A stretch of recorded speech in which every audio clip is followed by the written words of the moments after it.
Who knew our first rom-com of 2025 would go this hard right off the bat? Medaka is Impervious to My Charms takes a fun approach to the rom-com genre, and today I want to talk about whether we the viewers are impervious to the charms of this anime or not. Our lead Mona has basically been blessed from birth with the ability to win over everyone she meets. Let's call it Keanu Reeves syndrome, except one person hasn't been won over. Transfer student, Medaka. Every attempt Mona makes only seems to make him less interested in her, and it drives her crazy. This sets up increasingly wacky and pervy attempts on her end to woo him throughout that first episode.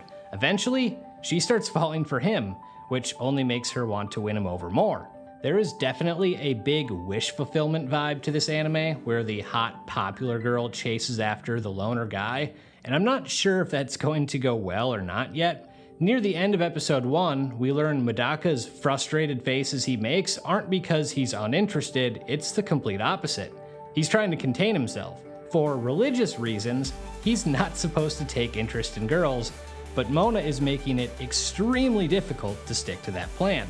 This isn't unique by any means, but it will almost certainly lead to a fun back and forth all season where Mona keeps making more desperate plays to win Medaka over, and he keeps pushing himself to stay strong against her advances. I wouldn't call the first episode great, or even good, but the premise should keep things light, and it's possible that as the season goes on, it goes in a direction that I won't expect. If there's one thing to critique early on, it's the animation feels flat. Nothing pops off the screen. This isn't an Alia or Too Many Losing Heroines situation where on top of the charisma of the characters, there were stunning visuals you could admire. It also doesn't have the elite side characters those shows had, and that's the reason why I kind of doubt this show has much of a chance of blowing up, even if the story hits its stride.